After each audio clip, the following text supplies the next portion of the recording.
try really hard time of year. But Oh, well, I'm starting to. well, I do that. Well, I haven't done it lately, but Isabel has those little, like, Okay, shaver things. am I on? Good evening. Can you guys hear me? Test 1, 2.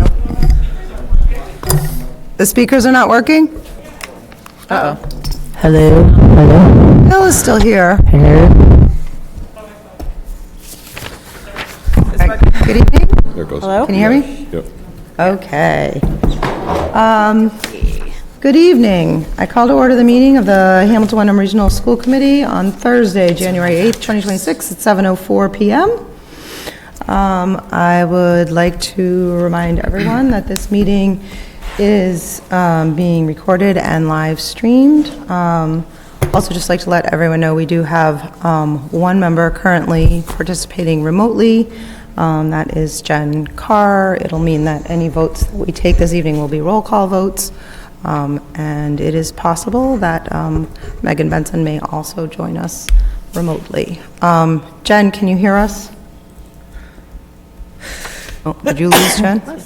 No, she's Yes, Okay, good, great. I can hear you guys. Excellent. Before we start the meeting, I do want to let the public know some information. So I just want to let everyone know that David Frankel has submitted his resignation and stepped down from the school committee due to some health reasons. After approximately 4 years of service on the committee, David did share that he wanted to share with the public that it has been an honor and a privilege to serve on the committee. I just want to let everyone know that, excuse me, and I think I speak for the whole committee just to say that we will miss having David here and that we wish him all the best. Yes. First up, we have citizens' comments. We will have an opportunity for citizens here in person to speak, as well as people on Zoom to speak. If you do choose to speak, I'll ask that you approach the podium and state your name, and please spell your last name so that we get it correct for the minutes. I'll ask Amy to be our timekeeper, and I'll ask you to keep your comments to 3 minutes. And please know that this is an opportunity for us, the school committee, to listen and for you to be heard. And it's not a back and forth, but it is an opportunity for you to speak, and we value that. Eric, doesn't look like we have any community members on Zoom, is that correct? Correct. Okay. Is there anyone in the room that would like to speak? Welcome. Hello, Jeff Austin, Hamilton, Mass. I attended both the superintendent's workshop early this week, and then I just attended the school committee's workshop moments ago. I want to separate two different workshops. First, the public workshop. The session was built for data gathering. Many residents appreciated it, including me. The format helped surface themes and priorities, and it gave people a real chance to share what matters now. That workshop and the future ones will be useful. Secondly, the school committee workshop I just attended, that felt a little different. It felt closed to criticism and more focused on self-review. I heard a lot about what you think went well. I heard too much about how consolidation might have worked. I also heard frustration that you could not get consolidation across the finish line, but the majority did not want consolidation. That is the fact of the matter. The job now is to accept it, learn from it, and move forward. If the goal is to rebuild trust, focus less on defending the past and more on answering the hard questions. Many residents did not feel the process was fully honest or fully real. I heard that in the meeting. Communication was often buried across websites and scattered documentation. People should not have to hunt for basic information on a project of this size. That was also mentioned this past meeting moments ago. Community engagement is not the public sitting quietly while you listen and then move on. We are repeatedly told the public can attend, but it is not for us to participate. That is not dialogue, that is a controlled comment. And when the only back and forth happens in private conversation, it's not transparency. The public should be able to hear the questions and the answers in the open. Nobody should tolerate personal attacks. I heard that was a concern as well. But public criticism is not an attack. A governing body has to accept criticism and be willing to be challenged publicly. Here's the practical path forward. First, pause any major new building proposals until the current override decisions are finished. Let the community stabilize. Second, complete a full district-wide facilities assessment, then publish a prioritized renovation plan with clear cost timelines and trade-offs. Third, redo the educational plan with grounded scope and realistic assumptions. Cut the aspirational items out that drive cost without clear value. The public workshop helped gather honest input. Now the committee needs to act on what the majority said and build a plan people can support 30 and trust. seconds. Thank you. Oh, I'm so sorry. Yeah, 30 seconds, that was it. Not 3 minutes. Beth Hurd, 270 Asbury Street in Hamilton. I was just actually thinking about this today. One thing I really want to encourage you all to do is I want everyone to go take a tour of the Welch School. I heard that the Welch School was not comparable, and yet they tore it down to the cinder blocks and reconfigured, and I feel like if you were going to represent the school committee and the town, the minimum you can do is go see the Welch School. Number two, we just saw a huge success in Hamilton, the way the select board, the planning board, the abutters, and the seminary had basically a unanimous vote. That should be our goal here. We've already set the mark, and I'm going to encourage the school committee to come up with a new way to interact instead of waiting, having interaction throughout your meeting where people can ask questions or make comments, so you don't get 3 meetings down before you hear a comment.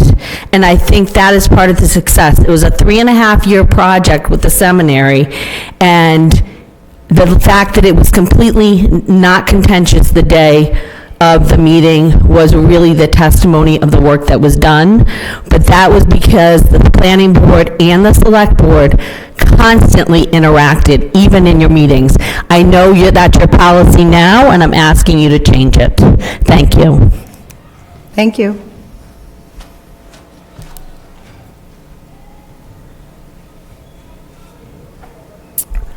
Okay. Are there other members of the public who'd like to speak? Okay, it doesn't look like there's anybody else in the room. Is there anyone on Zoom? No more. Nope. Okay.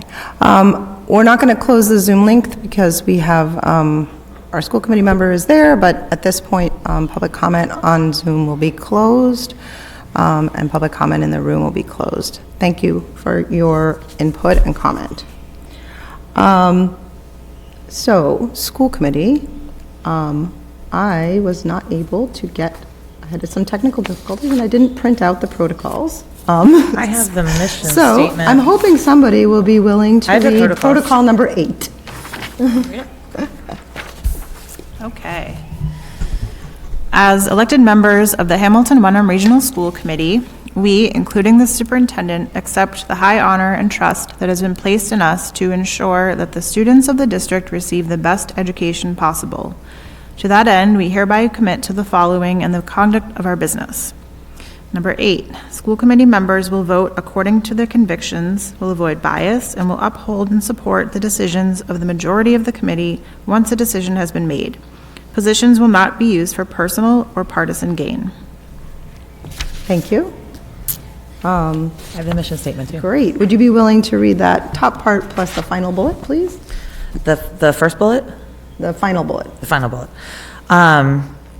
The Hamilton Wenham Regional School District School Committee's mission is to ensure our schools create graduates with a passion for lifelong learning together with the critical skills needed to maximize their potential.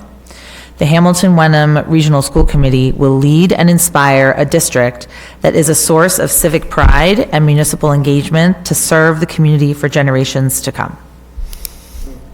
Thank you. Next up, we have the superintendent report. Shoot. Oh, would you, I'm sorry. First. Yeah, without objection, if the committee's comfortable, we might ask Evie, right? To go out of order. Is that, Yeah, that's fine. That's great. okay. Welcome, thank you for being here. Thank you for having me. I'm Evie Bernard. I'm the senior class president here at the high school. So I wanted to just run through some activities that all of the schools have been doing and give a quick update. So starting with the high school, a really big club at the high school is DECA, and recently on December 10th, 275 students all attended the DECA districts, and we had a very successful outcome with 107 students qualifying for the state conference. So that was really exciting. We also had a great winter art show. So our arts performed, and our art classes got to present their art. The concert band, jazz band, concert choir, and harmony all performed, and it sounded like it went great. The next thing is that on the last day before winter break, we had a really fun opportunity as a student government to kind of plan the day out. So we started off with an all-school assembly and pep rally where holidays activities took place, and we kind of really bonded as all student body. And then also we had choice blocks, which was a great chance for each student to go choose something that they're really interested in for the rest of the day. So going into winter sports, girls basketball has been very successful this year. They just won their Danvers Christmas tournament, and I heard great things about it. The ski team, the boys had a race today, and the girls have their first race on Monday. And then also boys basketball, gymnastics, swimming, hockey, indoor track, and cheer are all off to a great start. Moving on to middle school. The Miles River Middle School has started a Student of the Week, and each student from each grade gets to move to the front of the lunch line, which is very important when you're in middle school. And they also had a Winter Spirit Week, which you can see the schedule off to the side, and a successful winter concert. Also, they participate in National Junior Honor Society, and they worked on sending holiday cards to soldiers before winter break. On to Winthrop School. Winthrop School hosted the elementary Family Literacy Night is hosting on January 13th at their Winthrop School, and they had a very successful holiday boutique and book fair. They have an upcoming assembly with Chris Paulos, and he is a world champion athlete, youth motivational speaker, and aspiring author who shares powerful life lessons as he demonstrates amazing bicycle stunts.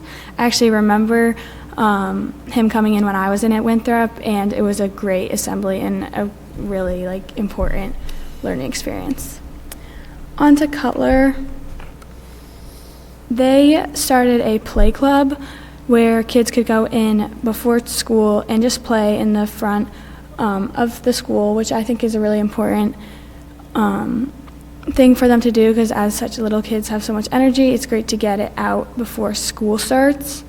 And they also held a winter solstice craft and read aloud night where you can see the kind of crafts they made, and they're also going to the Family Literacy Night. On to Bucher. Bucher art students have been busy creating winter paper pop-up scenes, and they also went to the Family Literacy Night. Thank you. Thank you. Do people have questions for Evie? I had a quick question. Would you well, first of all, I just want to say thank you, first of all, for doing this work, but also I love that you added a little personal touch about something you remembered. Oh, yeah. It's so important for us to hear that stuck with you for so many years, because that's good to know. Those kids are getting that experience right now, and that's really meaningful. Yeah, So thank you it was great. for that. Can you tell me a little bit about the choice blocks at the high school? Yeah. So we had 2 blocks after the assembly, and each teacher could kind of host their own activity. So for example, like my English teacher my sophomore English teacher always hosted making fly fishing, like little rod or something. So it's kind of like special to each teacher. One, Miss Poston brought in her bunnies. So you guys kind of get to choose. It's really fun. Great. But yeah, just about an hour. Thank you. You're welcome. Okay. Anybody else have questions? Okay. Evie, you are welcome, of course, to stay. And also, we know that you might have other things to do. Totally up to you, but if you're ready to depart, that's okay. Thank you. All right. Thank you. Thank you. Thanks, Evie. Always great to have the student rep here. All right. Next up is our consent agenda. Does anyone have any items that they would like held from the consent agenda? Back up one. Oh, I'm sorry, I skipped this. Thank you. Superintendent's report. Sorry. Thank you. See, that's what happens. Sorry, I skipped the superintendent's report. Back to the superintendent's report, number 5 on the agenda. Eric, Not to too you. bad, thank you. A couple of things on the agenda. Happy New Year to everybody. I know it's past the time when you can say Happy New Year, but it's our first meeting back. This past Wednesday, we had community conversations. I want to thank everyone. There were more than 50 people out that morning in the ice. It was nasty weather, and I really appreciate people kind of getting through the weather and getting there. Parking was tough, and the weather was tough, so I thought it was a good turnout. I thought we got some great information. I'm looking forward to the next session, which will be on the 29th at 7 p.m. at the high school. That'll be in the library at the high school. The school start time committee, just want to give an update. We met again Monday night. We had the community house, a representative from the community house come to talk with the group, to answer questions from the group. They were answering questions, we were answering questions for them as well, to try and get an idea of what the impacts might be if times changed, shifted, etc. The group is really making good progress. We're definitely on track to hit the deadline to bring a report to the school committee in early March. January 20th, principal of the Cutler School, Jenny Hunt, and I have been invited to go to the State House to receive an award for the Cutler School. The Cutler is one of 55 schools of recognition in the state for their MCAS progress towards their targets. That's a big deal. They had some really big jumps in their percentages from 24 to 25. So we'll be heading to the State House on the 20th to be part of that ceremony. It's exciting, and congratulations to the Cutler School. And then just a reminder, because someone asked me today, January 19th, there is no school, Martin Luther King Day, so that's coming up really quickly, oddly. It's coming right up, and then that week really marks the end of the first half of school. We start to see the second quarter close, and kids shifting into third quarter, and at the high school, they're moving into new classes, so it's an exciting time of the year for everybody as well. And that is all. Thank you. Oh, do you want to mention the public hearings on the budget coming up? We certainly can. Hold on. Yeah, so we have a couple of public hearings coming up. We have a public hearing coming up next meeting for school choice, and then the budget public hearing. There'll be one before the final vote on that night. Both of those start at 6:30. People should write that down. So the next couple of meetings, there'll be public hearings for both school choice, which we do annually, to determine whether or not we want to have school choice. And the following meeting will be for budget comments in preparation for the final budget vote for the school committee. And then one thing I forgot to mention is next week is Family Literacy Night, Tuesday at 6 o'clock. And I went last year. It was lots of fun, actually. We had all kinds of different activities set up throughout the building, and gave families an opportunity to see what kids are working on, to learn about some things that they're working on, gain some perspective on literacy and kind of the new science behind learning and literacy. And I think for us, it's been a good way to bring parents in and families in and get them talking about what's going on in schools. So we look forward to that next week as well. Thank you. Thank you. Just on I want to make sure we have the dates right about the public hearings. So the January 22nd. 22nd is the school choice, School choice, that's the next and meeting. The budget public hearing number 1. number 1, on the 22nd. And then the February budget. 12th. Is the February final 12th. one. Yep, no, I just want to make sure we said. I have it in my calendar. I just. It's the next two meetings. You'll have the hearing for choice, which is fairly brief usually. Yeah. And then the hearing for the budget, the first hearing. Yep. And then that meeting we vote, the final night, February 12th, will be the hearing for the final budget. Those both start at 6:30. People should know that because sometimes people forget and come at 7 and the hearings are over. Okay. Anybody have anything else on that? Jen, you good? Excellent. That was good. Okay, does anyone have any items that they would like to have held from the consent agenda? Julia? I move that we accept the consent agenda as presented in the exhibit. Second. That was seconded by Amy Kumberger. We will do a roll call vote. Kristen? Yes. Julia? Yes. Amy? Yes. Dana's a yes. Jen? Yes. And that is unanimous of the 5 members present, and the motion passes. Okay. Next up is launch of strategic planning. That is to you, Eric. All right. Believe it or not, the first strategic plan that I created coming in is running out this year. Thinking back to almost a little under 5 years ago, we did a year of kind of the superintendent's entry plan, developed the entry plan, then we brought in an outside group, the Teaching and Learning Associates, to help us to develop our first strategic plan, which was a 3-year plan. We kept it 3 years purposefully so that we had the opportunity to get some things into focus before we moved forward, because there was so much instability at the time. So we tried to just kind of limit it at first. So this time, Jen Clifford, the Director of Teaching and Learning, and I will run the process, and we will run it based on using the Department of Education's strategic planning frameworks that they have published on their site, but also that several of us have already attended workshops over the years. So we're quite familiar with how that process works. And in the memo that I have here, it's really talking about the 3 phases of what we'll do. We'll look at our current context, what the data says now, which will be interesting to compare from the data at the beginning of the first strategic plan, and then visioning for the future, to do some analysis of what that looks like, and then creating some of the direction for us, and then draft and implement the plan moving forward. And that will give us a roadmap for the next 5 years for some of the big items that will be on our plate, like MTSS will continue. I'm sure something related to school facilities and building or renovation will probably be on that. So really just lays out the plan for us over the next 5 years and gives us some guideposts, if you will, to help us to plan our budget as well. We have established the meeting dates. They're on this memo. February 4th, we'll do introductions and orientation. February 25th, little data investigation. We really dig into data with the whole committee.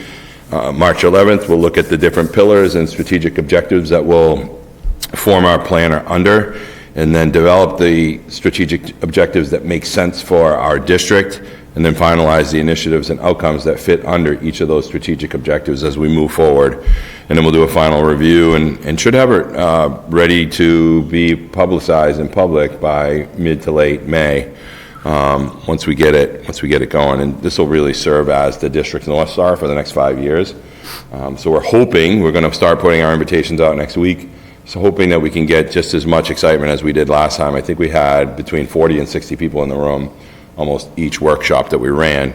And we'll run them very similar. They'll be in a workshop style where people will be moving. You're not going to be sitting and listening to anybody. It's really you're digging in, you're thinking of ideas, you're contributing to the process. So we'll start putting those out next week and getting some people involved. And once we figure out who's willing to be involved, we'll send out the invites and start this process on February 4th. Questions? I don't think so. No? Anybody? Thank you for doing this work. That should be fun. It Seems should be like a- interesting, yeah, just to seems be able like to a give us a baseline. Yeah. You can also look at where we kind of started, go all the way back to when, I initially presented this superintendent's entry plan. If you haven't seen it, it's on the website. Go back and look at it, and you're like, wow, we did accomplish quite a bit. And you take each of the annual reports that we did at the end of the year around our goals. There was a lot of work done. Our staff has done unbelievable work towards implementing new curriculum, getting things targeted for MTSS, putting together data structures that make sense for our kids and for our staff. So we've made huge momentum and motion in those areas, and I think it's important for us to continue to do that.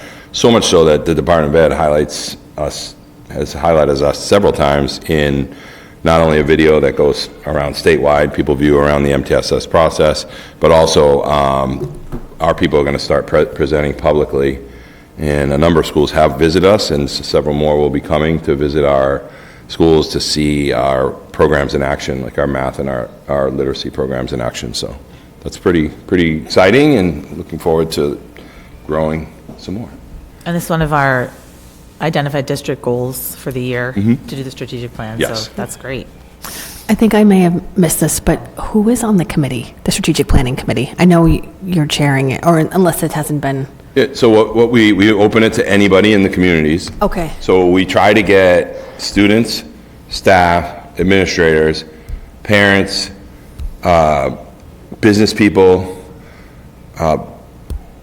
senior citizens, anybody who wants to come and be part of the process. We invited last time, and it shifted each meeting. We had most of the people there, so there's an average about 45 people there last time. So it runs, we try to keep it in 5 sessions so that people can get to the sessions.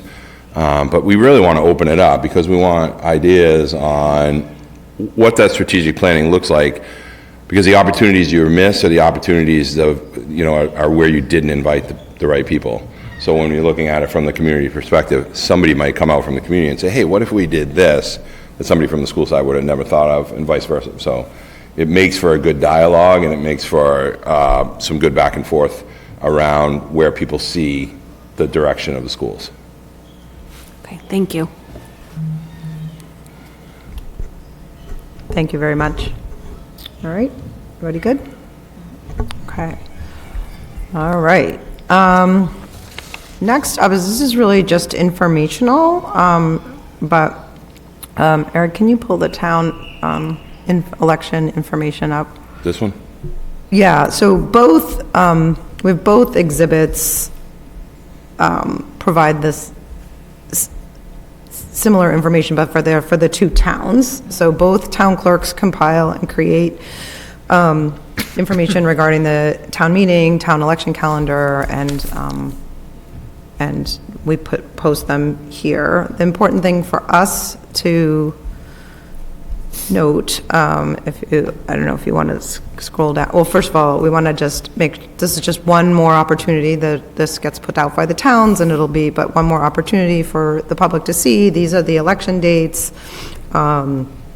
These are if you're interested in running for school committee, but also if you're interested in running for other elected office, this will tell you the nomination dates. So nomination papers are available beginning on Monday, January 12th, and your last day to submit nomination papers are February 26th. Do know that if you want to run for office, you do need to get your nomination papers from your town clerk, and then you need to collect signatures, and your town clerk will give you the specifics of that. School committee does require more signatures, and those signatures can be from either town. All school committee positions are open to, they are all at large. So they are open to anyone from either town. So I do want to just address, it is a little bit unusual this year, so I do want to address the school committee specifically, just so that people from the public, and I want to say to the public, like, if anyone is listening, if you're not clear, please contact your town clerk or contact us, contact me.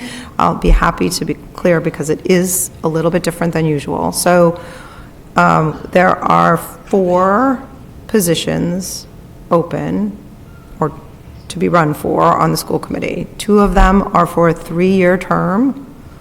2 of them are for a 2-year term. That is not the normal way that this happens. This is due to resignations and people that were appointed. So those 2-year terms typically will run for 3 years, but those 2-year terms are because there were resignations during those 2. We just spoke about David Frankel, who's just stepped down, and Kristen Noon has been appointed into a seat, and Megan Benson has been appointed into a seat. If anyone has any questions, I'm happy to answer them about why it's structured this way, but I just want everyone to know everyone is open. If you are a citizen who's registered to vote in Hamilton or Wenham, you can run for any of those terms. Questions about why it's structured that way or who to contact? Got it. Okay. All right. Just wanted to make sure that people have that information. All right, and now to the budget.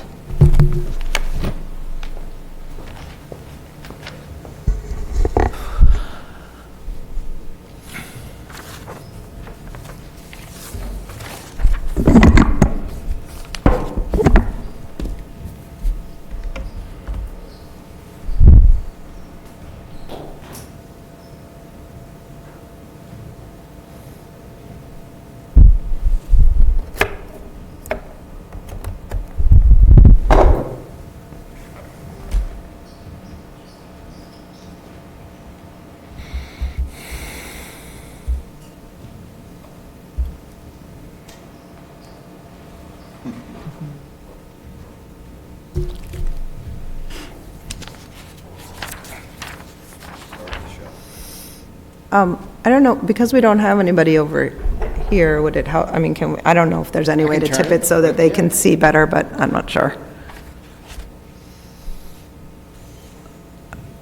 I mean, I can see it, and that's good. And I'm feeling like Eric's probably got it. And Jen can see it, right? Or you've got it on? Not until Vinny starts talking. Yeah, okay. I'm sorry if I didn't make you. It's okay. It's fine. I gotta do this though, hold on.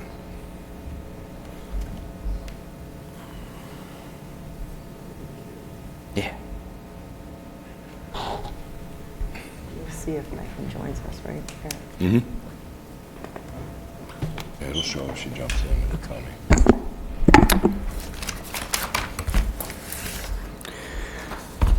Okay, thank you guys for joining us tonight. We are obviously here to review the superintendent's tentative FY27 budget request. So just to give a little brief overview and agenda, we have 2 minor updates tonight. The first one is around our operating revenue projections and another minor update to our operating expenditures. Once we update you on those 2 numbers, that brings us to what we're calling our tentative budget, and we're going to go over kind of a high-level view of their overall tentative budget and how we arrive at the town assessments. And then if it's okay, I'm going to kind of do the last 2 out of order. We have to vote on the tentative budget and then review open items. The reason I'm kind of flipping them is in case you guys want to review the open items and kind of make a decision on those before you vote on the tentative budget. You obviously don't have to, but I at least wanted to give you the opportunity to either kind of end the discussion on the few open items or leave them open or finalize them and not include them. And then the last thing will be to vote on the official tentative budget. So at the original preliminary budget, when we presented it to the boards, we had an overall net assessment budget at about 10.3%. From that meeting, we received some direction from the school committee that they wanted us to reduce that overall number. There wasn't a complete clear number, but we came to the conclusion it was about around $1 million. From there, we gave you guys an updated budget recommendation that dropped it about $680,000. And what we received from there is we really, you guys really wanted us to meet that kind of $1 million number. During that meeting, we kind of advised you that to meet that number, it's really going to be reductions in staffing. Tonight, I'm kind of pleased to report that we were able to avoid more staff reductions with this update in revenue that we received from the MARS. So just to get into it, MARS stands for the Massachusetts Association of Regional School Districts. Eric and I attend some of their meetings on a quarterly basis. The meeting before the last meeting, a lot of what they were stressing was the fact that the state was not meeting their benchmark in revenues, and there was concerns about 9C cuts. I'm very open about how I budget. I am usually very conservative, and when I heard things about 9C cuts, I was extra conservative on our revenue estimates. When we met with them in December, they notified us that the state kind of reversed what they were saying, and they were meeting their benchmarks for the second half of the second quarter, and there was no longer concerns about 9C cuts, at least not 9C cuts that would affect school districts. As a result of that meeting, we really felt more comfortable to increase a lot of our state funding numbers that involve our circuit breaker and our Chapter 71. As a result, we were able to increase our revenue projections by $256,000. And when we do this, we did not offset this by any expenses, kind of what we do with E&D. So the result of this was a complete drop to the town assessments. So we increased our overall revenue, which means that ultimately the town ends up paying less of an assessment that we have to raise. So happy to report we were able to come close to your requested number without going too much further into staffing. I don't know why it's not moving. Okay, and then in terms of our operating budget, we do have a minor update in terms of what we are requesting tonight. So what happened here, after we met on the preliminary budget and then we gave you the updated budget, we incorporated a 7 FTE reduction in order to meet that kind of $1 million reduction. Prior to presenting that to you, we met with the leadership team and kind of warned them that we were looking at a 7 FTE reduction and spend the next couple weeks trying to figure out what that would look like within your building. After we met with you guys and presented the updated budget, we went back to the leadership team and pretty much warned them that this is probably what we're going to move forward with. So we all met as a group and kind of walked through what these reductions meant. We went through each building. One thing we were getting hiccups on was at the high school. So if you recall, in our preliminary budget, we already incorporated a reduction of a half-time special ed teacher. And then when we did the updated budget, we incorporated a 3.0 additional FTE reduction. When we combined those two items, we were facing a lot of difficulty up at the high school, completing scheduling and meeting students' needs through their IEP. Through the combination of both the 3.0 and the original 0.5. So as a group, we kind of all tried to figure out the solution, and all we could revert back to is removing our request to reduce the 0.5 special ed teacher, which we were using to purchase a 0.5 psychology at the district-wide level. So our tentative budget tonight reverses that. So we're adding back in the 0.5 special ed teacher at the high school and removing the 0.5 psychologist at the district-wide level. This ultimately means a reduction of about $8,000 because we were planning on our psychologists coming in at a much higher pay scale. They usually come in with doctorate degrees in our step 12s, so we had them at the top of the salary scale where we have our special ed teacher a little bit lower. Ultimately, again, savings of about $8,000. There is a minor update to our professional development just because we budget a certain amount per FTE. The additional half-time at the high school meant an additional $75, just a minor update. So through the combination of our increased revenue projections and this minor update in our operating expenditures, we were able to reduce our updated preliminary budget by about $265,000. When you compare that to our preliminary budget, we are $950,000 lower than the preliminary. So just under that $1 million mark, while still maintaining that same reduction in FTEs at about 7. That brings us to our tentative budget, but I just wanted to give you a time to ask a question about either of those two items before I dive into it. Yep. Yeah, so I had a question specifically about the reduction of the, or I guess not a reduction, it's a flip of the, Psychologist. going back to the psychologist, so not getting the .5 district-wide psychologist. What do we anticipate, or how can we judge what the cost, because that's a psychologist is a potential outsource job that you might have to bring someone in and pay, and that's more expensive. Yes. So that seems like that's a risk. Am I correct? It is a risk, but we currently have, the special ed department currently has contracted services funds that we're paying for now for outsourced psychologist services. Our attempt was to bring somebody in, you get more services with the staff member. Not only might you save a little bit of funds, but you actually get more time for students. So that was the idea. If we still have to outsource services in FY27, if you go back to our original preliminary budget, there is additional funding for psychology services that were not there in '26. So we believe we still have coverage if we need to outsource those services in '27. Did I answer that question or not? Really? Yeah, I mean, these are hard choices. I guess it just feels, it's a little bit of an unknown, as opposed to, like, a special education teacher, .5, we know how much that costs, because that's how much it costs, whereas not having a service that you might have to pay for from outsource, it's just something I'm thinking about, that it's a risk. Let me add to that, to Vinnie's explanation. The reality of this budget, we're reducing the budget. We went back and said what we said in the beginning to all of our budget holders: do not add any new positions. So I went back through and said, okay, this is a new position technically.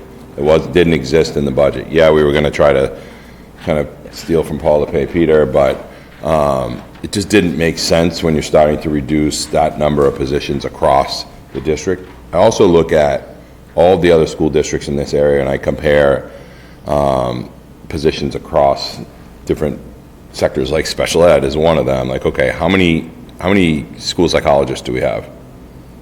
We currently have 2 full-time school psychologists. Most districts in this area have 1. So we're looking at it from, okay, what's that need? What's the projected need? Is it a now thing, or is it something that's just going to continue to rise in the future? You never know. It's up and down and up and down, depending on the kids you get each year, the number of kids you have to be tested. So I think it's something we can put on hold for now and look at a different time when we're cutting the budget. It doesn't make sense to bring in new positions. I'd rather try to work within what we already have. No, that was very helpful to me. I think that's helpful information to know how we compare to other districts. I think that's helpful. So, thank you. Okay, so just to review our overall changes from the budget, starting with our debt service, year over year, in terms of our expenditures, we are seeing an increase of roughly $13,000. The major 2 components here is the fact that we have 3 projects that ended in FY26. Our borrowing was finally paid down for the Winthrop Sprinkler, the FY21 capital projects, and the first authorization of the Cutler feasibility study. All 3 of those ended this year in FY26. That's why they're all 0 in FY27. And then the second thing is the second authorization for the Cutler feasibility study and the athletic complex upgrade project were both converted to long-term notes this year and will be the first pay down in FY27. So those numbers are updated here. Overall, those 2 moves again increased our debt service budget expenditures by roughly $13,000.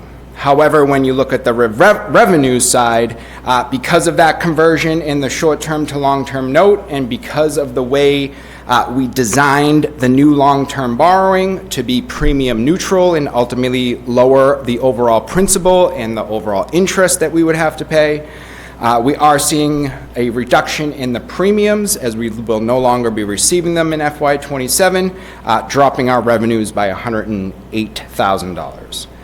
So you wrap these 2 items together, you have our increase of $13,000 from the expenditures and a reduction of $107,000 in the revenue. Our overall net debt service assessment is increasing by $121,000.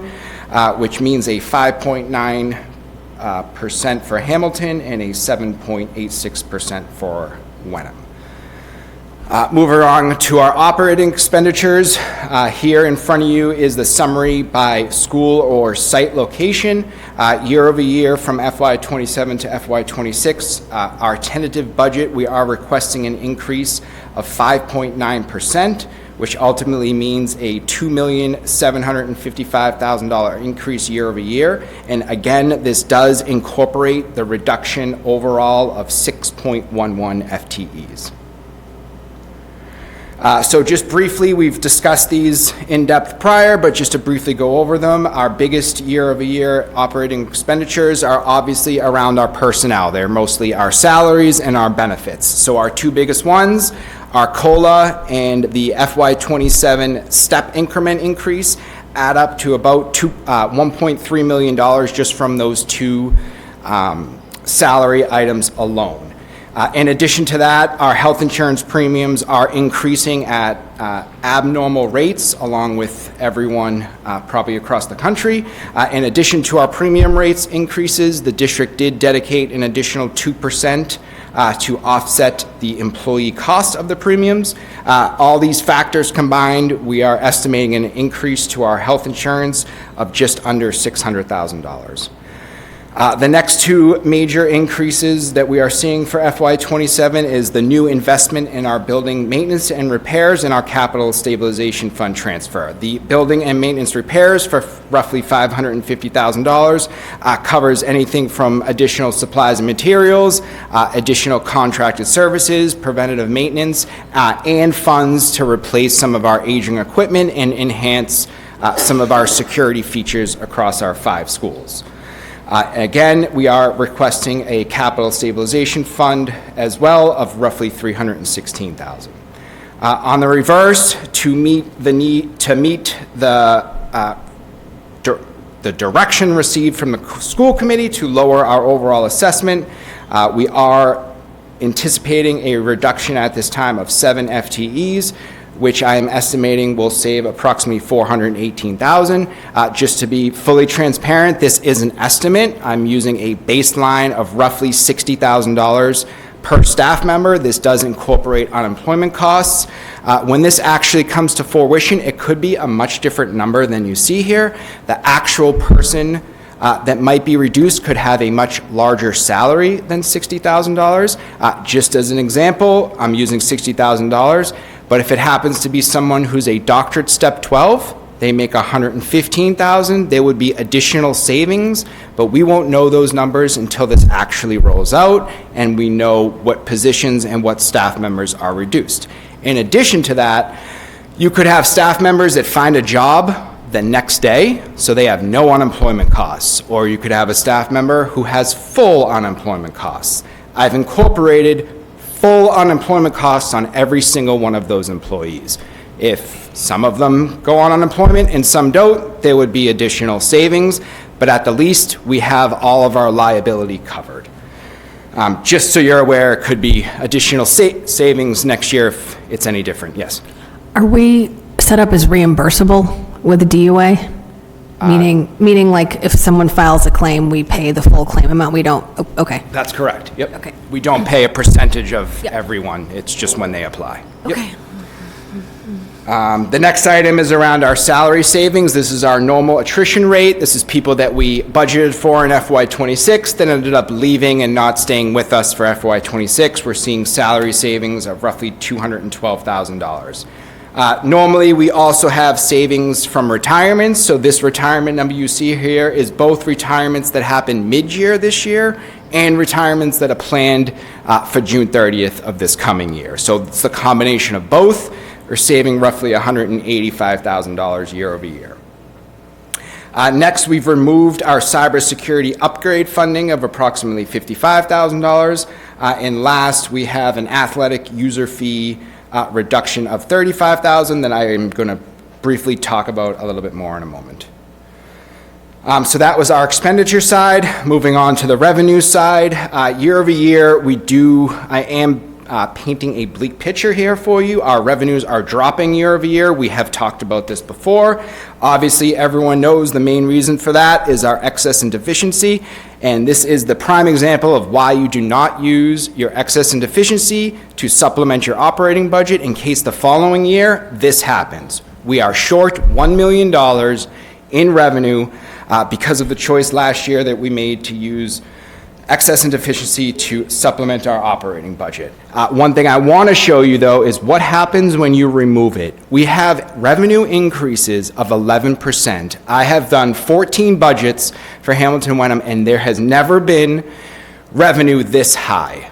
This is extraordinary, and it is a little bit sad in my mind, because if we didn't do the excess and deficiency, we would be talking about a much different budget right now. It looks like we would have additional funds to work with. It could potentially lead to more time for students, more services.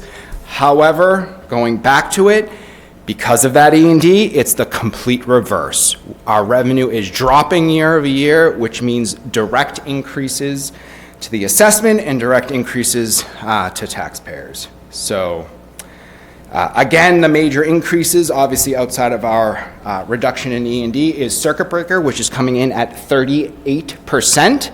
That might seem great to everyone, but I just want to remind you, you only get circuit breaker money because you spend money.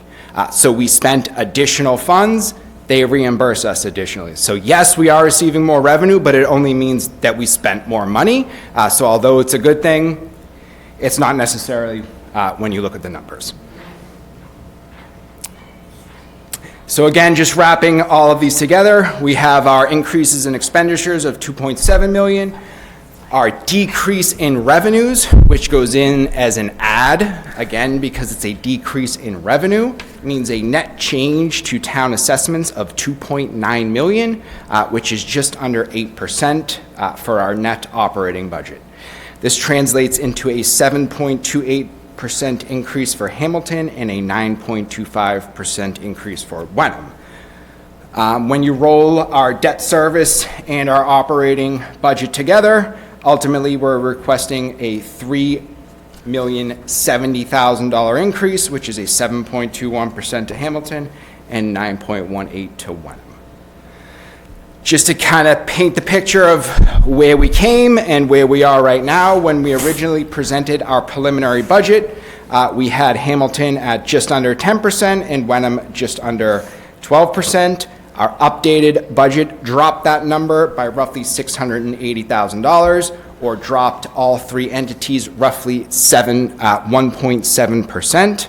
Our tentative budget now reduces that by another $265,000.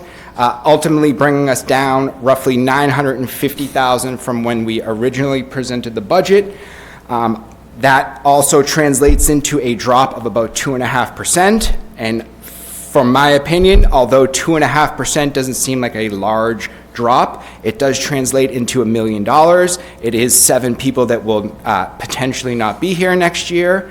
It is reductions in bus services for late buses. It is increased to athletic user fees. Although it is a $35,000 savings for us, athletes will see an 11% increase in their user fees for FY27. So although, again, 2.5% may not sound like a lot, it was very difficult to get to that $1 million number, and there will be a drastic reduction in services for next year as it stands with our tentative budget. So this is the budget motion that I am going to skip over for the moment. I can easily change out any of these numbers depending on if you want to make any decisions on my open items. This is a technicality. I have a summary by DESI category. That is what the motion it drives upon, is how the categories are broken out DESI-wise. In terms of our open items, we really just have 2. It's around our athletic user fees. So during our updated preliminary budget, we incorporated a 5% user fee match reduction towards athletic user fees. I took away from that meeting that you guys weren't entirely okay with that reduction or not. So one question and one open item I have is, what do you want to do with athletic user fees? The current budget that is on the exhibit, the motion that is written in the previous slide, incorporates the reduction of 5%. If you do not want to reduce the user fees by 5%, the numbers I just presented to you will increase by $35,087. That is the kind of only open item at the moment. Other than that, it's, do you want to do anything else with athletic user fees? And ultimately, do you want to do anything else to this budget before our public hearing? So our next steps, next week, Eric and I meet with the town administration to get their feeling on our tentative budget. The following Wednesday, we have the chairs only meeting, and then the Wednesday after that, we have the quintuple board meeting. The next day is the only meeting before the final meeting that we vote on the budget. I will obviously do whatever you want. I will change that number all the way up until the final vote, but if you ask me, it would be great if we could set that final number on January 22nd, and the only thing we really do on February 12th is vote on it, and we don't change anything. However, I'll repeat it, I'll change it all the way up until the day we vote on it. So really, this is kind of your time to request any changes or any additional information so we can prepare it and present it to you at the next meeting, because that is the only meeting before the meeting we vote on it. This is the last meeting before the public hearing, so if there is anything you want changed before the public hearing, now would be the time so we can develop it for that public hearing. I think that concludes everything, so I will go back to the motion slide and you can ask me what you need. So, Did I spell something wrong? no? Okay. Can you say that last part again? Yeah, no, I just, I'm just want to make sure I understand what, just procedurally, like, do you want us to make the tentative motion, or do you want to hear feedback? Feedback would be First. great, yes. Okay. In case we want to change. Right, so does anyone have, let's just, as usual, let's just start with anyone, does anyone, just a question for Vinnie? Yep, go ahead. I think I have two questions. On the slide of reductions to the expense budget, there's that $55,000-ish cybersecurity upgrade. Yep. I am wondering if that is a situation where we're just basically delaying that expense to a future year. I would assume we have to do that upgrade at some point. So I'm just wondering, basically, I guess, how long we can delay it. Yep. So that funding was requested as part of the FY26 budget request and was one-time funding to beef up our security upgrades. So we're doing that this year. Therefore, we don't need to do it again for next year unless society changes and we need to beef it up again. Okay. But we're conducting that right now. Okay, all right, thank you. And then my second question, just to make sure I understand, and I'm sorry, because I know we've talked about this bunches of times. Ask whatever you need. But I just want to make sure I've got it, is to sort of, for lack of a better term, clear up the excess and deficiency issue. We would need effectively an override from the towns. It seems as though that would be correct. Okay. We don't, I'm sorry to jump in. It's okay. We It's don't know up to that the for a towns. fact. It's up to the towns. It's up to the towns to determine that. Okay. But the feedback that we're getting from the towns is that it is would be likely. given these numbers, that, and we got more definitive feedback that is very likely from Wenham, and less certainty that it might be likely from Hamilton, but it's up to the towns to decide, and they're still working on their budgets, and Okay, thank you. That is a more precise way of wording my question. I guess the question behind the question is, do we want to resolve that in any way, shape, or form at some time, I guess? And that's part of the feedback, I Yeah. think. I mean, I mean, if you have feedback, then Well, it's compelling, like the slide that shows like what the revenue picture would look like if we didn't have that. So it's hard, because if this were your own household and you felt as though you owed money for something, you could come up with a plan to say, well, we'll pay this much this year and this much last year. And it's so much harder in this environment because of the intersecting budgets and the approvals required, that it's, I think, hard for the committee to be proactive in that way.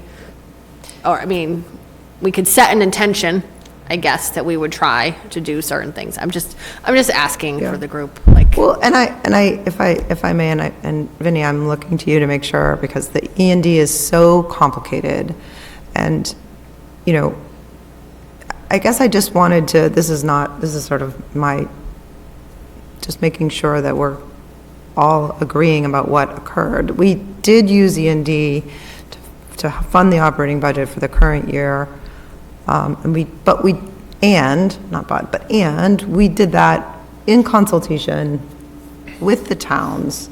We did it publicly. It wasn't like an error that we did accidentally. We did Right. this It was very intentional, I know. purposefully, and Yeah.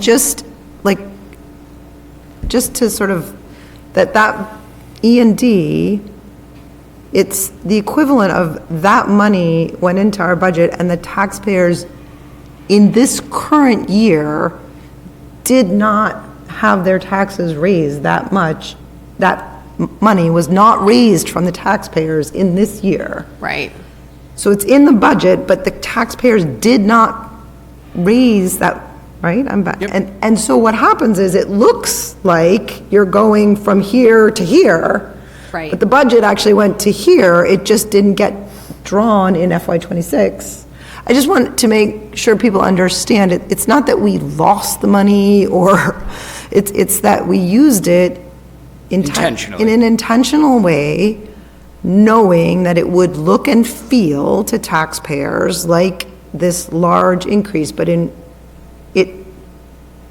we had gotten it from the taxpayers, it would have gone up some in 2026 and some in 2027. And in reality, and so it's real, and these numbers are real, but I guess I just want to make sure people know this wasn't.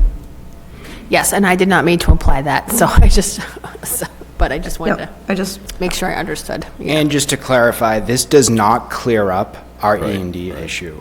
We are still supplementing $750,000 with E&D. Which is left over from COVID. Right.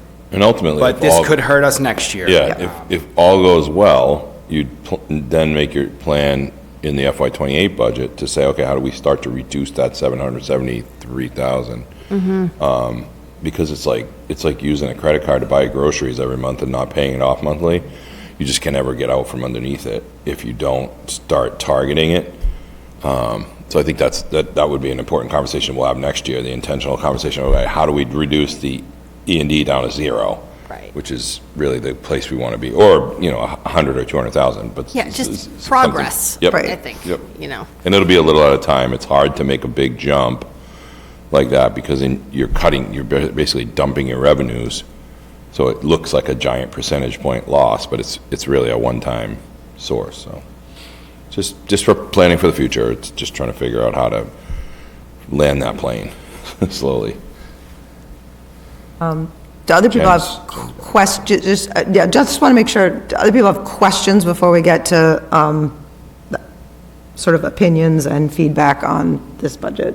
Does anyone have any questions? Jen, do you have a question? I do. Good. Can we go to slide 12, please? The year-over-year changes to operating revenues without E&D? Yep, that's this one, I think. Yep, he's on it.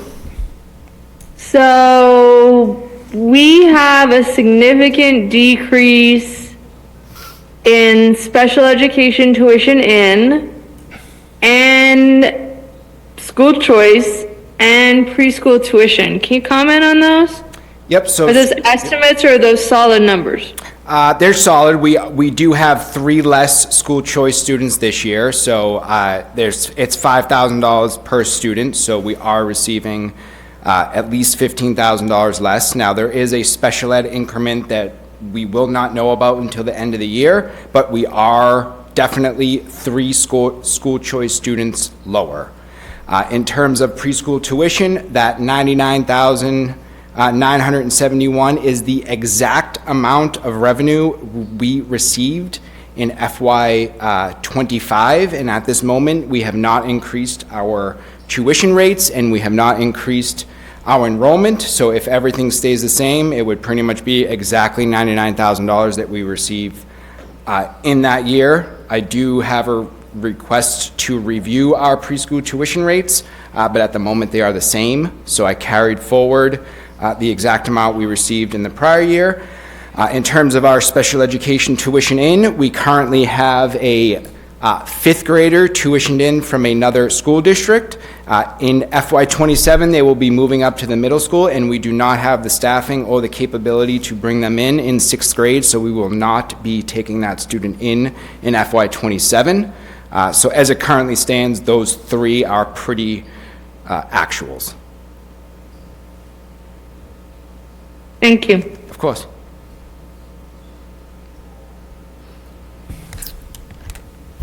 Other questions? All right, let's do it. Let's give our feedback to Vinnie. I would just say thank you. You really took into account all of the conversations leading up to today, the weeks of conversation, and our concerns. So I don't have any questions, but I really, I think this is the budget that we had asked you to present, and whether whether it's ideal or not, I think you did a great job to get us to where we had said that we wanted to get. And you cut quite a lot out of the budget, so thank you for that. Other people? Jen? No, she's good. Okay, I have some things to say. I think I want to say, to what Julie said, you definitely did what we asked, and thank you. I think it was a complicated conversation that you had with all of us, and I think you guys definitely did what you asked. I don't know exactly how to word this, but moving between this budget and the final budget, in my opinion, I think it needs to be lower than it is now.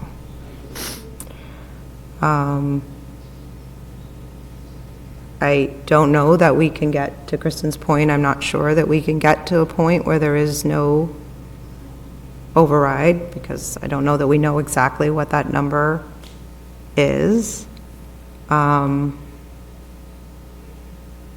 But I'm looking at,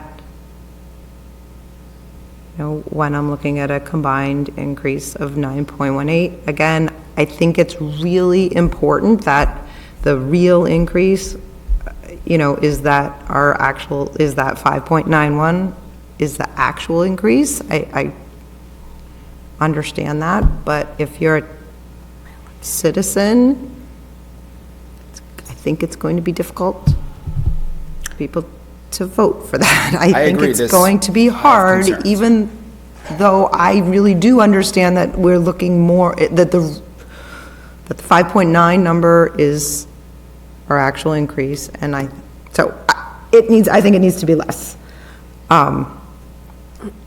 That's my feedback. I will say at the same time, the only open item that you put there on the end is that $35,000 in student athletic user fees. I spoke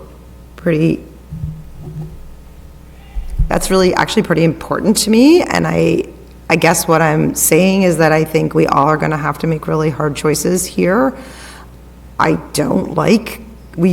think that that's really wrong to ask our students, our families to pay that. I think there are students who will not be able to participate in athletics because their family will make a financial decision that they can't afford that, and I think that is not right.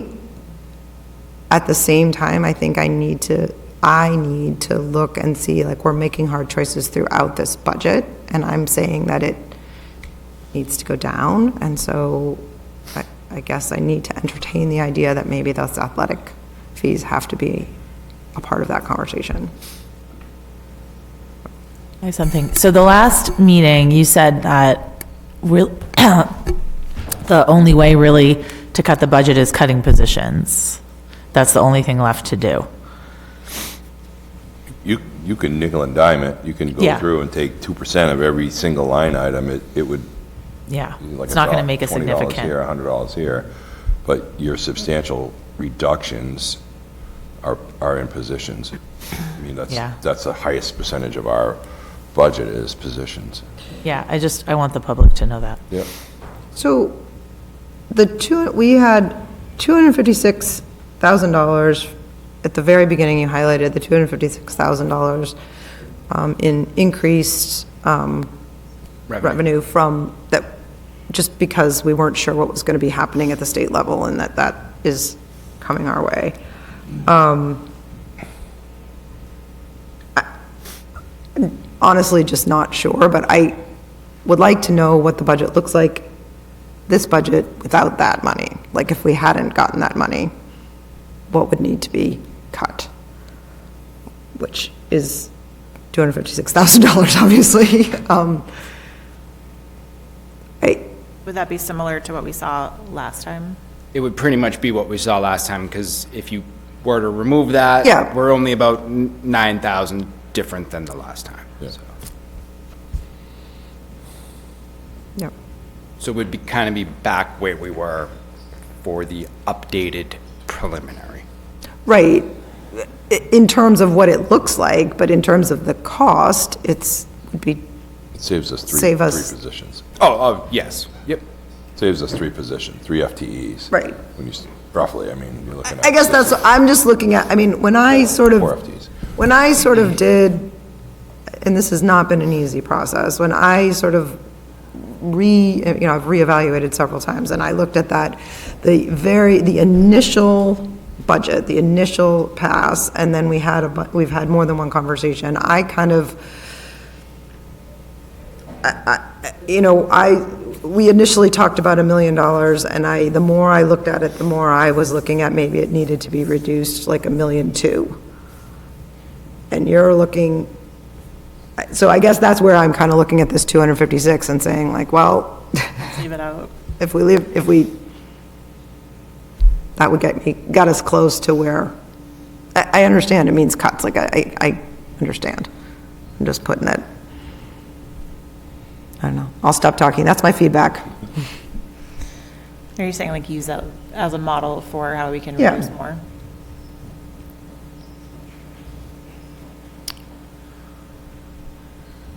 You're better, the right move is to use the revenues, because they're gonna fall to E&D. I wasn't saying don't use the Yeah, revenues, yeah. I'm just saying, Yeah, I'm not saying that. I'm not- If you chose to go in a different direction, just make the straight cuts of. Yeah, no, I really was not trying to say that. What I was trying to say is I was like, conceptually, we have $256,000 that we didn't have. Right. So, no, I'm not saying, In December, we have $256,000. right, I'm in no way saying that. I'm just saying, like, that was just helpful for me to sort of get my head around, okay, we didn't have this revenue before, here it is. What if we, included that but didn't, used it to pay for existing things rather than. Is 1.2, though, going to bring these percentages down a significant amount? Like, is 9.18 going to go to like 9.1 or something? Pretty much. You're only talking another 250, which is less than 1%. Yeah. But I mean. anything helps, these numbers I guess what are- I'm saying is that I'm really looking at that initial budget pass, the very first budget that we saw, and thinking, like, where did we need to go from there? And, That was basically the 4 million was the first pass. That was the a increase. 4 million increase, and I guess Now we're I'm. at the 3.07. Right, so you've taken $1 million, and I guess I'm sort of saying, when I did that, looking at that budget, I was looking to get down about 1.2, so that would be 0.2 more. Yep. Other people can say something different, that's me saying what I think. I mean, that's what we want to hear. If you want it to be 1.2, that's what we need to know right now. Right, so I guess what I'm really saying is I want the overall budget increase to be 2.8 instead of 3. And And do I know that that's going to prevent an override? No, I'm just, It's hard to say. We had conversations with Jeff Soulard and Steve Poulos in Wenham, and they were hoping that both the town and the schools would be right around a 4% increase, and then anything beyond that would be triggering an override for both town and schools. So we're much more confident that you could probably reduce this another $1 million, and I think Wenham would still need an override. Hamilton, I'm not so sure about. We're still working with them to try to figure out the numbers, but it's pretty inevitable on the Hamilton side, given the current numbers. on the Wenham side. I mean, the Wenham side, excuse me, given the current numbers, even with another 2% reduction, 0.2% reduction. And we were saying, if you remember last meeting, Vinnie and I were both saying $1.5 million is a good target. And that's a hard number. That's a hard number to swallow because that's 8 more positions if you look at it from just FTEs. Are there other things that you can go after? Maybe, but what do you know, like, But then maybe you're still down to 7 FTEs. Like, I guess I just think in the budget, there's not a ton of other places to go other than the staffing budget. right? And we may, as Vinnie explained, when you're looking at FTEs, you're basically taking one standard number and applying it to people across a chart of 70 to 60 different numbers or something, 70 different numbers. So you just never know. If you reduce somebody who's making 90,000, then you get a little bit more on the plus side. If you get, what happens in union situations is if you cut a position, then you start to look to see if that person's position can plug in somewhere else. Are they certified or licensed to work somewhere else, or would they be able to bump somebody else, which is generally someone lower on the salary scale. So that's why we use that 60,000 number, because we have to add in the insurance piece and there's a little bit of savings here and there. It's just hard to go in and we did it 2 years ago, I think. We took 10% off of every single line item that didn't get completely spent. And we started our budget process like that a few years back. Just said, okay, let's look at everything that wasn't completely zero and take 10% off of that total if it was there to take.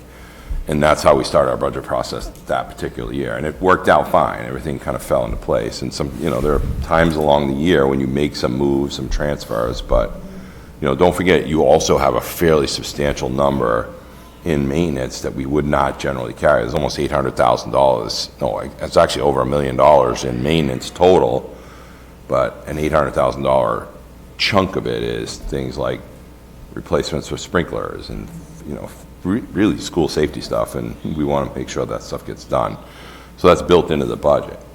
You could take some of those items and bring them out and make them capital items. It doesn't change these numbers because you're still asking for those amounts of money, just in a different way. So,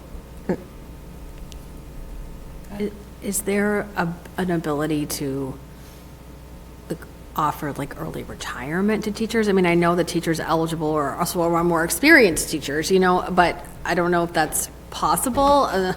So we can't do it as a community because it's a Massachusetts state-run retirement system. Okay. There is a bill in the State House. It's making its way through right now that might offer people who don't have Retirement Plus to go early. They'd have to buy back some time, but they could leave early. I don't know how that's been sitting now for 18 months in the process, if you will. It's kind of back and forth. It does have some momentum, but I don't think it would hit in time for this budget. Right. And part of that problem is when you're looking at it from the perspective of specialty positions, no matter what, like a school psychologist, if a school psychologist retired, you're not getting a school psychologist for $60,000. Right. They automatically come in with usually 2 master's degrees or a master's and a doctorate or some level of credit way above everybody else. So those types of positions are dangerous. Positions like chemistry, physics, they're really hard to find. Special education teachers, hard to find. So that's when you start to say, okay, what are we losing in turn for what we need? Because there's an offset there. If you said, get me a first grade teacher and put an ad out, I'm going to get 35 applicants. If you said, okay, I need a special ed moderate teacher for a program, I'm going to get maybe 3. Yeah. So those are the differences, and that's where the salary changes pretty dramatically in those types of hiring scenarios. Okay. So I want to just be clear about what we need to do.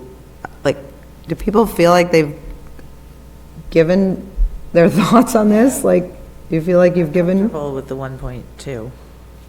your, which What you they didn't recommended. say, I did. So like, Yeah. if you're comfortable with that, I think you need to, like, you know, like, Yeah, I mean, I don't know where else we can really go. We want to, garner public support, but we of course want to do what's best for the students and the teachers too. It's like a rock and a hard place every year. does Jetna have anything to say? I'm still concerned it won't pass. Yeah, well, so am I. So I'm interested in, like, what do you have Wish the towns thoughts would on give that? us- Like, what you'd like to see, or what you'd hope that, you don't have to speak, but if you do, If we cut more positions, which is really what we're gonna have to do, at what point in time do we start affecting class size and student learning? This round coming up. going from here to the 1.2 or 1.5, is Will that? start reduction? impacting some level of classrooms. You can look at your FTEs differently. I don't want people to think specifically teacher FTEs. There are FTEs in administration, there are FTEs in administrative assistants, there are FTEs in ESPs, those are all different kind of costs, if you will. So you can, depends on how you look at your reduction in FTEs and where they come from. If you say, okay, I'm gonna reduce somebody out of central office, that's not necessarily a direct impact to the classrooms, but it will be an impact. We're running on Well, pretty limited groups there, but we would do that if that's where the committee wanted to go. Yeah, I agree with Dana, I think we have to cut more. But Jen, I don't think, because we don't have the numbers from the towns, we don't know how much to cut to avoid an override, because we do not have the final numbers from Wenham and right, Hamilton. But we won't have those prior to the final vote anyways. Correct. We have to think of our budget in terms of us being able to get our budget past both towns. And I don't think a 9.2 is enough of a cut. Well, what percentage do you think? Yeah, so what do you think needs to happen? I think it needs to be between 1.2 and 1.5. So, I think we should listen to Vinnie and Eric. But that's not going to get us much below the 9.18.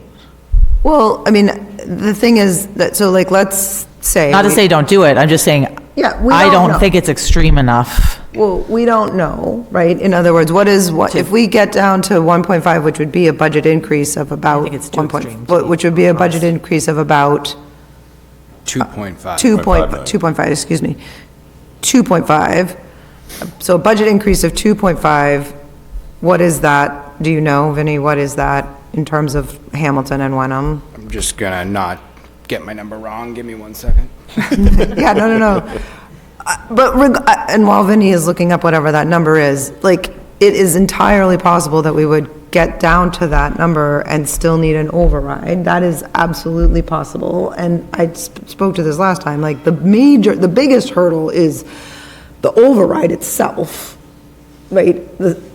Regardless of the amount, like, the concept of, like, being asked to vote for an override is a big deal, and we don't know, but I think, like, I appreciate Jen saying she thinks it needs to be up to 1.5. I don't know how able or how much work it is. Like, in my mind, I'd sort of like to see what the difference is between the, increase of, in 0.2 to 1.5. 1.2 to 1.5. Like, I understand it's positions. I understand that, but I'd like to, and in some ways, I'd like to see that, hear what that means, the 1.5 reduction, like what it looks like, or what it impacts, like, It's probably a percentage point more reduction overall, because $1 million was 2 percentage points, 2.1, Yeah. I think.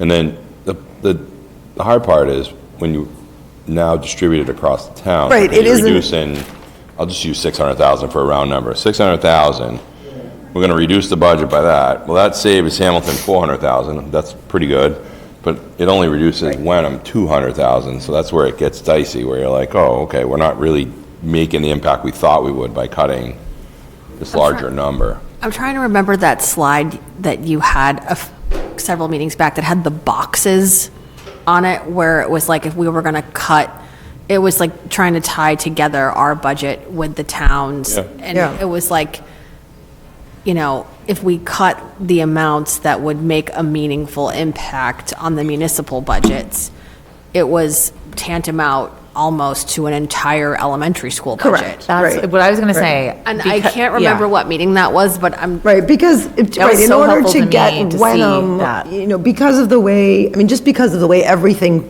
falls, right? The amount, the percentages between the two towns, the current situation in each town, in order to get Wenham to where, you know, they likely would be under that threshold, Right. it would literally be the entire budget of one of the elementary schools. Right, right. So it's and again, it's, well, and at that time, that didn't feel realistic, I think, because there was that other slide with like the 5 bullet points of options, which was like do nothing. well, and the other Cut thing, $5 million the other big whatever. ticket item is maintenance, which we have heard loud and clear from all segments of our community, that they do not want us To cheap out on. to cheap out on maintenance. Like, we've heard that from everybody on all sides of everything, that like, that they don't want that. And it makes sense. It's the same way that you care for, you don't want, you know, that is if you don't maintain things, then down the road, you pay unexpectedly more for things that, and like, that's just, I mean, that's my opinion. Other people might have different opinions. So to get to 1.5, we would need about another 550, which that's what it would end up being. I'm sorry, what is, If you reduce by another 550,000, which gets you to that 1.5, it would make Wenham, Hamilton 5.8 and Wenham 7.7. so 7.7 is still gonna feel high to Wenham. It's maybe still an override, but it does sound a lot different, and it is a lot different than the 9 point, You're at 11, I think. well, they were at 11, yeah, they were. I mean, in other words, And we can make the point to the towns that we cut 4%, almost 5. say that again?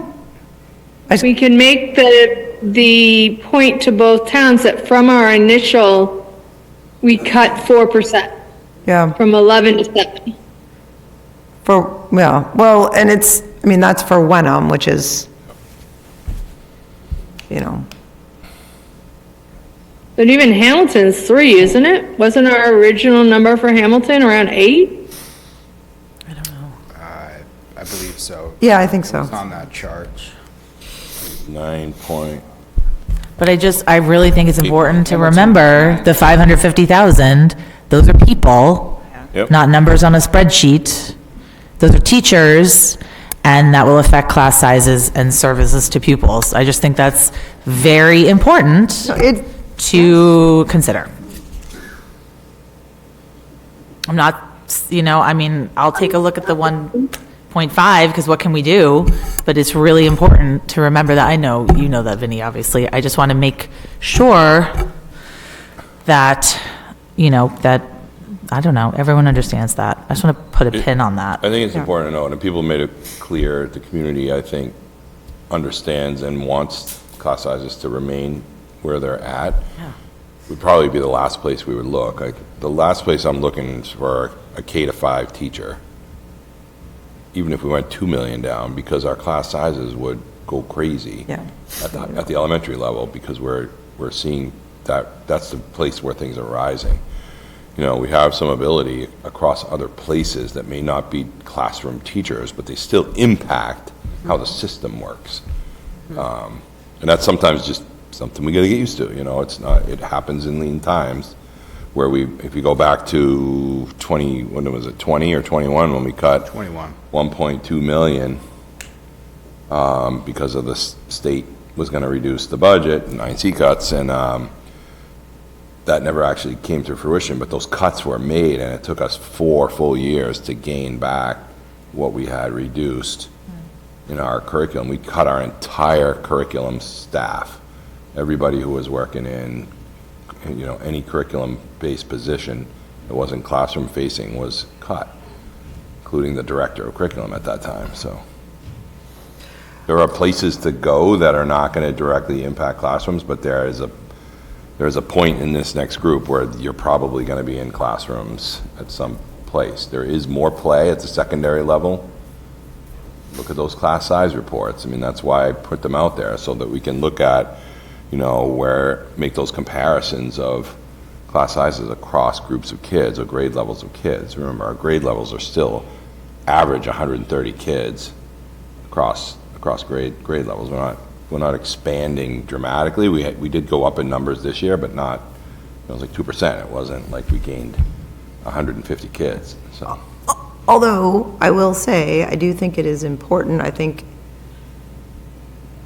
it is important to say, although it's not dramatic, we have, in FY27, we will have more students and less staff. Right.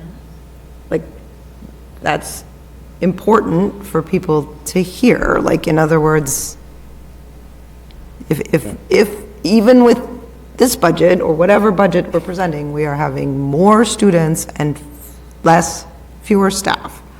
There are ways to offset that, and this is a delicate dance, and this is just something that you think about when you look at it. When I first came here, there was a lot of conversation about choice.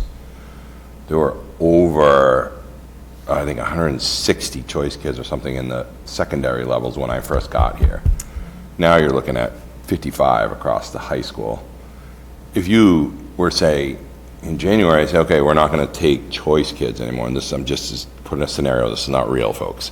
Just, if you said, all right, we're not going to take choice kids anymore, you'd wind that down over a few years, because anybody that's in stays in by law. Yeah. And any sibling that they have comes in by law. So you're still kind of trickling people through. It would take you 4 years to recover while you're losing those revenues every single year. So it's one of the questions we were playing with, to say, okay, what if we stop taking kids from school choice? And I just looked at 9th grade. You say, oh, there's 130 9th graders, 12 go off to the tech, 4 or 5 go off to private schools. Now you're down to 113 kids. What does that look like when you're looking at class sizes? So instead of having 7 sections of English class, you're going to have 6. So it's a little bit easier to play with, but it takes 4 years to get to 0, and it's. And in the meantime, you're losing the revenue. You're losing from revenue school choice. each year. You're losing another chunk of revenue. So it's an interesting dynamic, but something to look at to quote right size the district. And I think it was 3 or 4. It was before COVID, actually. I think Manchester Essex did that. They stopped taking choice kids and they kind of right sized, but now they're back into taking choice kids for revenue purposes because of the reduction in students. So there are things you can talk about, like ways to make some savings. They wouldn't be immediate. They may not be even substantial, but they would be taking it down over time. I just want to, on this conversation, you guys are in charge, however long you want to have a conversation, but I do want to make sure I understand this evening, the tentative budget motion that we have before us. If we were to move and vote on that budget, that is, again, just the tentative budget, and that I I just want to make sure this is what you're looking for, that if it, let's just say hypothetically that were to pass this motion in front of us, but you've gotten this feedback, I mean, in other words, is that how this would work, Vinnie? Is that you would pass this with the feedback that you've just received, with the anticipation that you would come back with the final budget would incorporate the feedback that you'd gotten, so that when we presented this tentative budget to, say, other elected officials or the public, the answer would be, here's the tentative budget that was approved, and the feedback was X. Is that, I'm just making sure I'm getting it straight. Correct. If you approve this, we would probably go into the quintuple board meeting. I would present the tentative budget, but say to them, you know, tomorrow I am updating, because it'll be the next day is the school committee meeting. We're updating them with a reduction to whatever Like, you're right, telling like that, me. and again, we haven't, I know that we haven't, but like, the committee is looking for, you know, X amount further cuts, or the committee is demanding, you know, $2 million more in the budget. I don't hear that here, but, you know, but, okay. Please don't do that. Well, I haven't heard that, but I'm not trying to, I want to No, make but I sure know what you're everyone's saying. willing to say whatever they want to say. That's important. So I guess I'm just separating out that, like, the tentative budget It's just tentative. It is not- just for now, and that if we, like, we've accepted that this is you, and I think Julius said it well, that you did what we asked you to do, and it's been presented to us. Like, this was the initial thing that we were, or the, I guess it's not the initial, it's the tentative thing that we were looking for. With some new info. Yes, with some new information. And the yes. tentative is the one that triggers the communication to the towns. Yep. We vote the tentative budget, we send it to the towns. Yep. That's where they start to say, okay, let's look at this, which gives us Yep. two more meetings to do anything we want to do. I think this is a good discussion, like a good point to move to talk with for the quintuple board meeting. Excuse me. Not going to be able to speak for a second. Don't want to. No. Okay. I'm sorry, Jen, do you have more to say? Oh,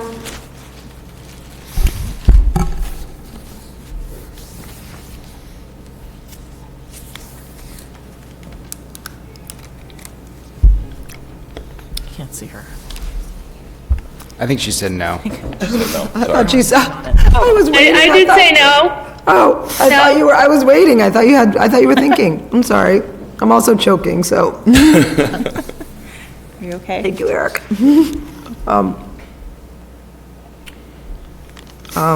Let's get, if you're motion? willing, let's get a motion. have We can Amy. still have discussion. Okay.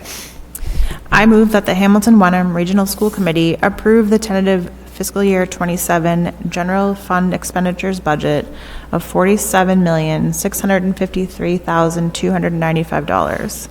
This amount includes general fund operating expenses after offsets in the amount of $45,692,031 and general fund debt service expenses after offsets in the amount of $1,961,264. Furthermore, the gross operating expenses of the district before offsets have been allocated by the DESI defined chart of accounts according to the summary by DESI category chart included in the budget presentation and as detailed in the exhibits. Do we have a second? Second. Second by Kristen Noon. All right.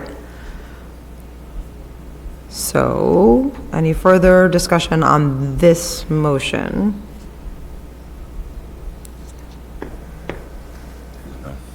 Okay. Looks like we're ready to vote. Yes. It needs to be a roll call vote because we have a remote member. Jen? Yes. Amy? Yes. Julia? Yes. Kristen? Yes. Dana's a yes, and that is unanimous and of the 5 members present, and the motion passes. Vinnie, thank you, Vinnie. You.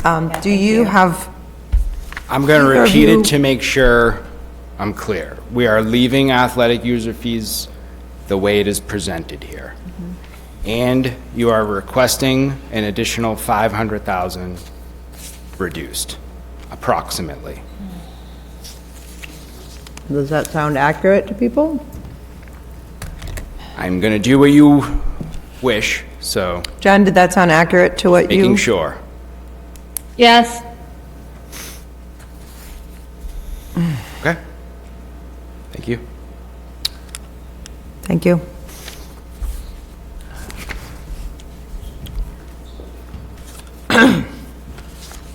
Okay, committee reports.